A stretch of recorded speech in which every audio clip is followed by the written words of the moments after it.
Hello, I'm Lee Morgan, and welcome to Spotlight on Mental Health. What is ADHD? Well, Dr. Morgan is with a very special guest today, so stay tuned. You don't want to miss this one.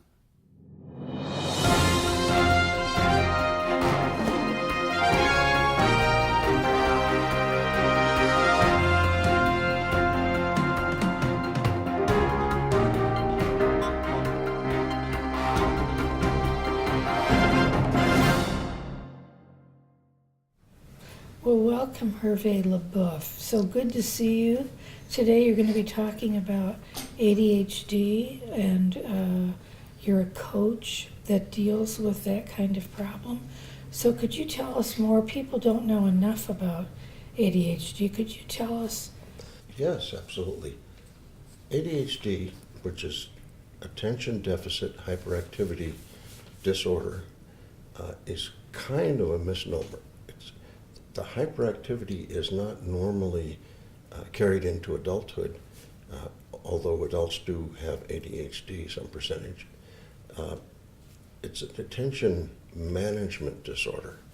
We're not able to, and I have ADHD myself, we're not able to easily, in the ways that other people manage our impulsiveness, or sometimes our inattentiveness, or sometimes even our hyperactivity.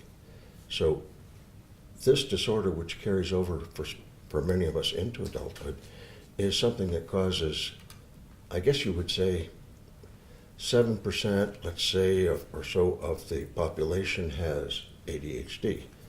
93% of the people do not have ADHD. Well, those guys, even though they may have other problems, those guys are the ones who built the world, wrote the tasks and instructions, and wrote the syllabi that the students are trying to follow. Their brain is entirely different, or at least in many ways different. People with ADHD have a little bit of an issue and end up their brains working very hard just to do the normal functions, unless they know how to accommodate. And that's usually what is needed, is some way to manage these symptoms. Who says ADHD exists even? Well, the American Medical Association, the Pediatric Association, all of the medical associations actually around the world, the national medical, recognize that it does exist. It is something that, because it's only measured by behavior, and it can't be measured by a blood test or something like that. Many people tend to think, well, I have ADHD too, and I should get extra accommodations and so on, because, golly, I lose my keys maybe twice a week. But people with ADHD have those symptoms that actually are consistent and repeated very much. Somebody who loses their keys consistently every day or 4 or 5 times a week, that may be a symptom that it's worth looking into to see whether you really do have ADHD. It's in the DSM-5, and I, being a therapist, looks at DSM-5. You probably do too. Yes. For a diagnosis, you have to put down the numbers from that particular Bible. Right. About what is a mental disorder, basically. So I know it's covered in there. What about, I've always thought that the families that I deal with that are so chaotic seem to produce kids with ADHD. And if only the family wasn't so chaotic, the kid wouldn't have this diagnosis.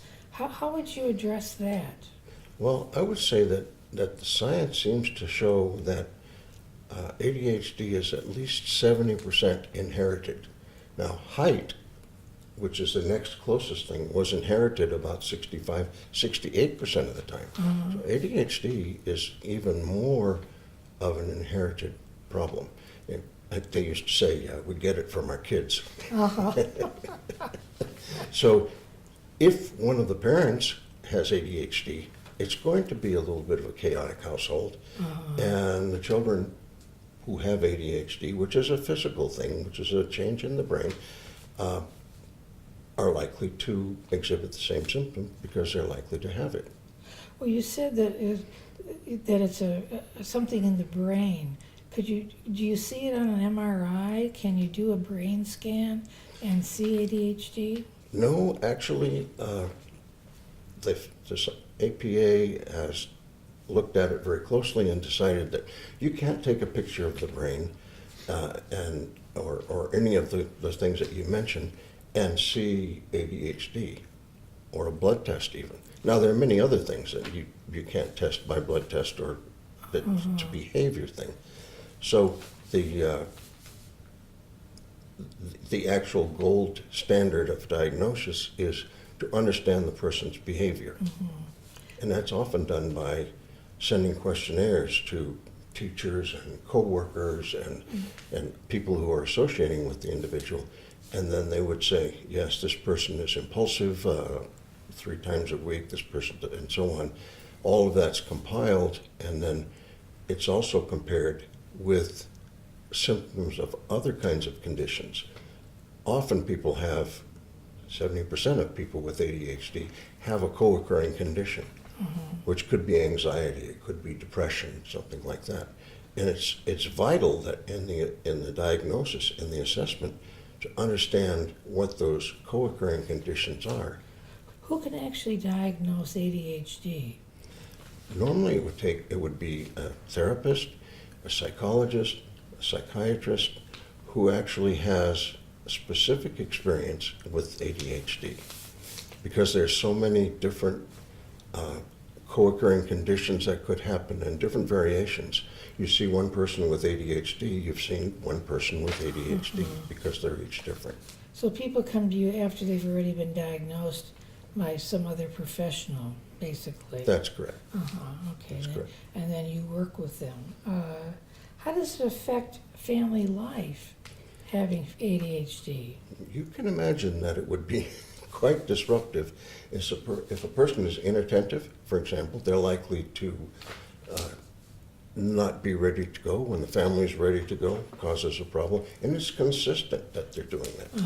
I have heard stories of parents running upstairs to check on their young child, maybe 3 years old with ADHD, 5 years old with ADHD, and they went up upstairs 20 minutes ago to get ready to go, and the parent comes up and they're playing with their socks on the floor. And it's not because they're fighting back at the parent.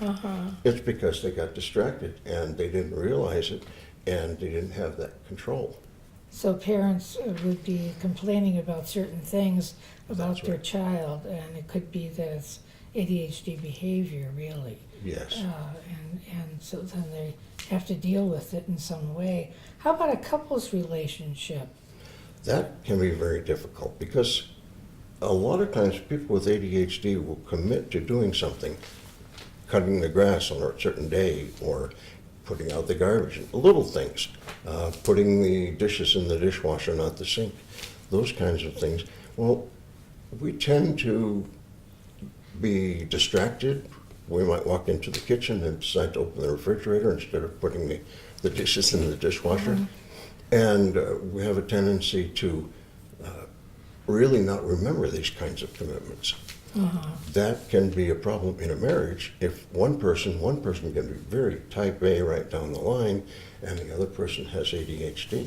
And yet they're attracted to each other. They're different and each one of them is interesting to the other and fascinating. And so that relationship can later become a problem if there's not an understanding of the two different brain types.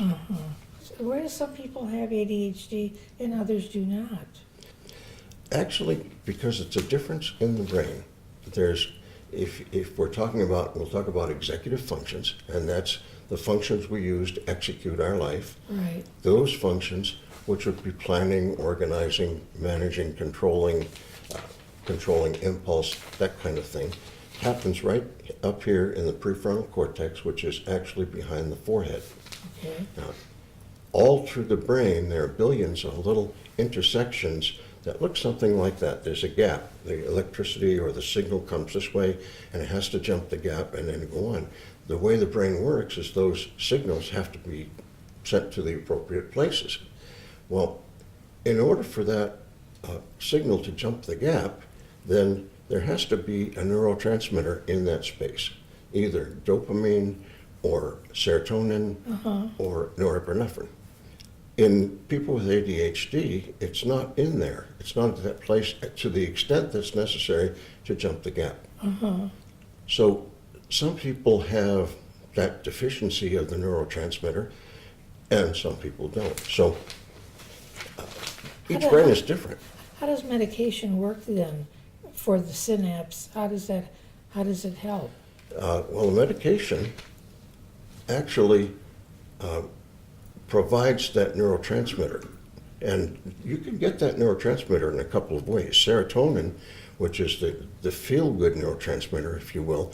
If some parents say if the son or daughter comes home from soccer practice, they've really got a lot of serotonin in their body, and they can really concentrate and do their homework for an hour and a half. It's just like taking medication.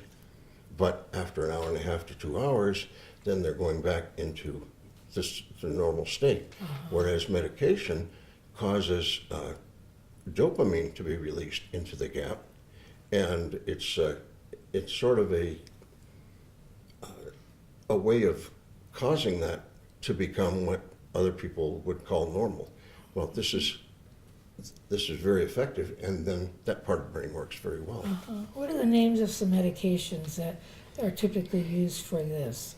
Well, there's the old bugaboo. People talk about Ritalin and Concerta, which is on one side. There are two major groups of medications. We have 14 or 15 now.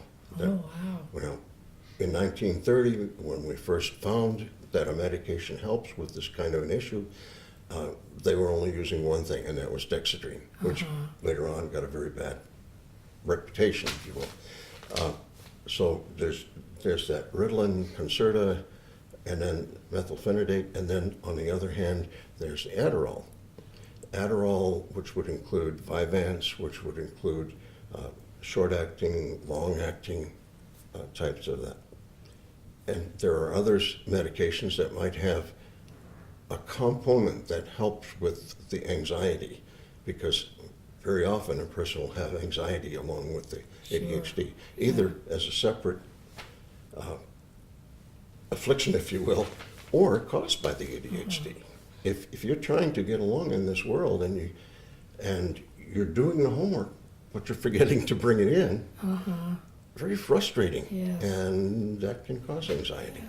Are you allowed to write prescriptions for clients? No, that must be done by a doctor, and the medications that are used are, I guess the difference is you need a DEA certification as well, because some of these medications can be misused.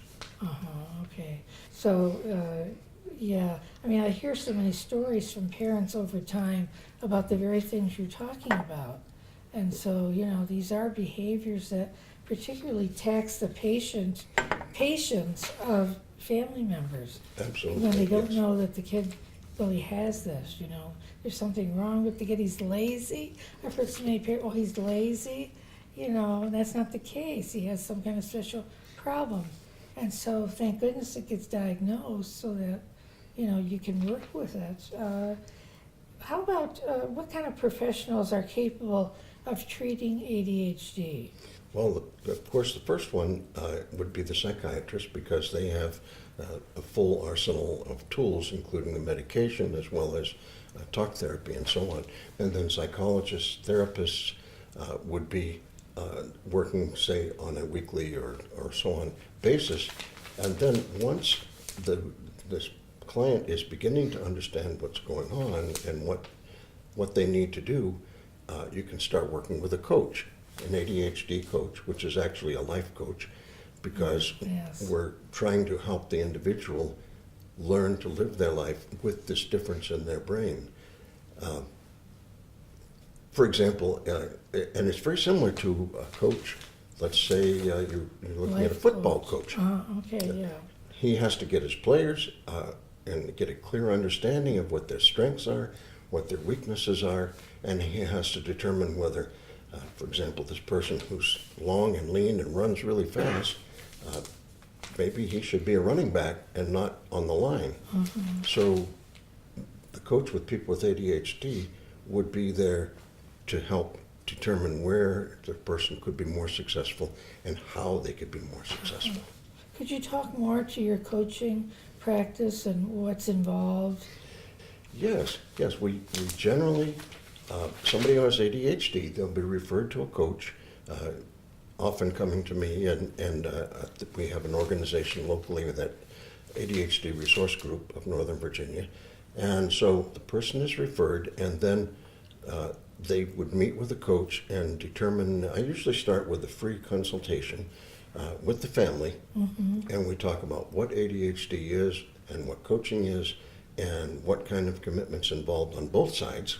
Well, and actually three sides, with the parents, the client, or the wife and the client, and the coach. Then after that, and that includes pretty clear demonstration and showing how ADHD acts in our lives.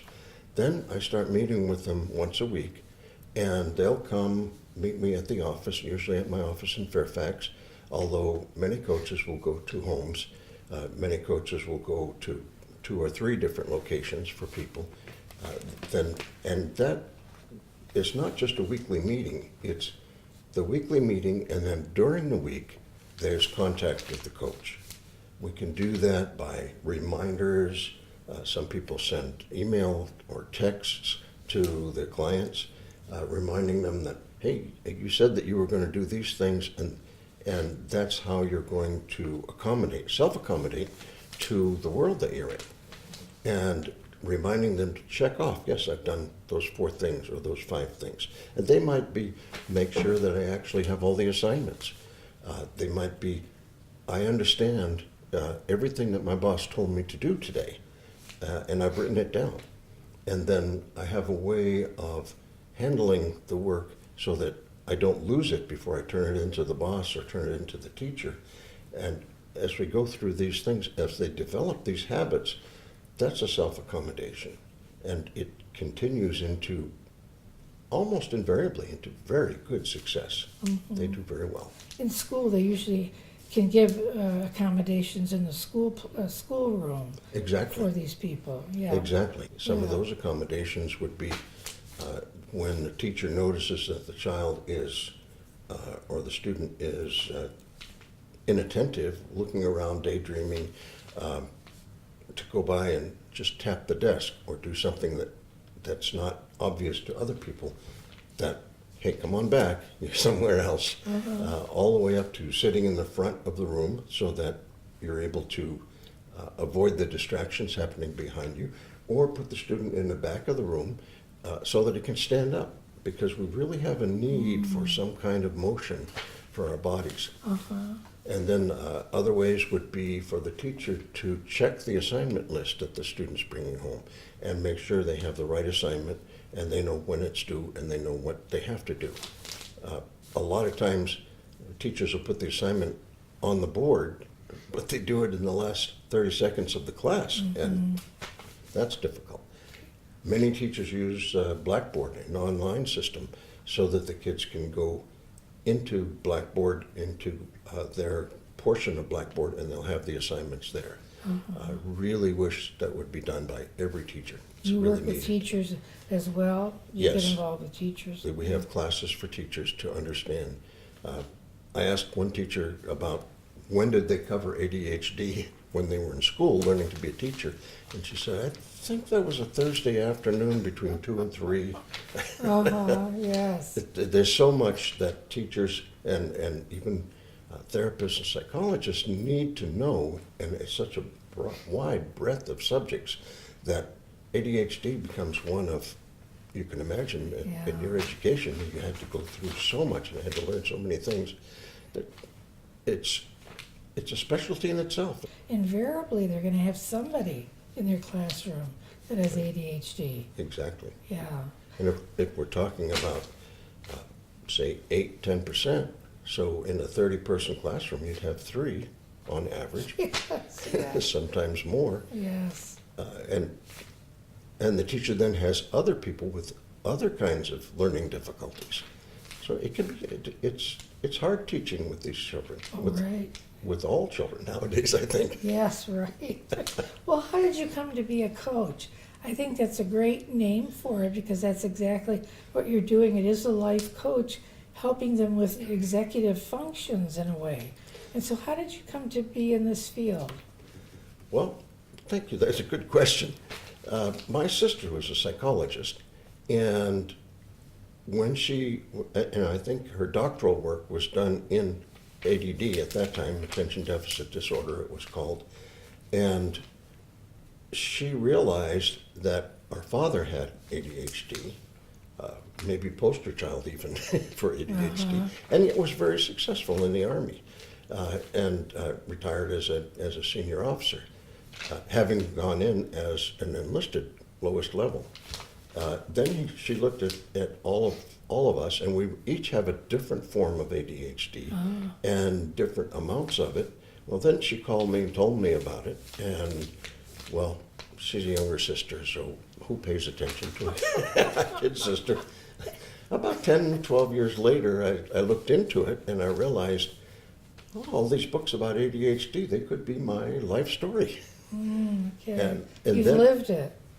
Pardon me? You've lived it. That's right. Yes, yes, Could have written the book, I think. yes. So at that moment, then I started to look into what do I understand about ADHD and what can I do for myself to understand and maybe be helpful to my brother and sister. Well, it looked to me then that, I had a career as an electrical engineer, an aviator in the Navy, flying from aircraft carriers, ships, and so on. And I looked back and I said, that's a lot of risk-taking, risk-seeking, if you will. Also, one of the things that we see in ADHD, because yes. we're looking for something to elevate our consciousness, if you will. So that, and then I ride a motorcycle. That raises the, it's Like police and firemen That's going exactly. toward danger. That's Yes. right. It's a Yeah. little more danger. You usually, I don't know what the percentages are, but I would expect that some percentage of firemen and policemen in those kinds of very dangerous positions Right. would have some. Yes. In the military services, we probably have, a recent study said about 3 times the population with ADHD that the normal population has. We're in this field of working with people rather intensely. What's the biggest stress for you in working with this clientele? I think the biggest stress is realizing that if this person, and I'm thinking now of 2 or 3 or 5 particular people I've worked with over the years, if this person would just be willing to make a few changes in their life and help themselves, they would be so productive. Many of them have very high intelligence quotient, and but at the same time, they have this distractibility, impulsiveness, and all of these things, hyperactivity that seem to keep going in their life. And I think the stress is it something I can do to help them to make that change? Is there some way to help them see it? The coach is not a mentor. The coach doesn't tell you what to do. The coach helps you to find what works for you. So that would probably be the biggest stress. It's almost a regret for somebody that somehow didn't take care of themselves and achieve Exactly. what they could have. It's kind of a regret when you see them or work with them. So, yeah, because you know that there's help. Well, you talked a lot about medication. What are the side effects of the medications that are for ADHD? There can be, every medication has side effects. Aspirin has side effects. So understanding that, side effects sometimes is a lack of appetite, because the child will take the medicine in the morning before they go to school. They're not hungry at lunch. So that can be a little bit of a problem. You can't, some people will have physical upset stomachs or headaches, usually lasts for maybe a week or 2 weeks, and then your body accustoms itself to it. I think those would probably be the biggest, and it's a revelation when the medication takes over, when the medication allows you to think in that way. Some people talk about, it makes me feel weird. Well, it makes you feel different from what you were before, and a student could say, gee, I got along so well, I had so many friends, because all these kinds of things. I'm the class clown, and everybody loves that. So I really don't want to take the medication. But the side effects are minimal contrasted with the side effects of not taking the medication. If you could give one piece of advice to people that might become your client, what would that be? One piece of advice. I would say learn everything that you can about ADHD, understand how it affects you personally, and then manage those symptoms. Thank you so much for coming and talking to us and explaining something that is somewhat mysterious to many people, but that it really can be dealt with, it can be helped, and that you're doing that in your life's work right now. Thank you so much for having me, and it's just a pleasure to have this opportunity to tell people about ADHD. Yeah. Thank you. That's our show for this episode of Spotlight on Mental Health. Dr. Morgan and I want to wish you good mental health. We'll see you next time on this station.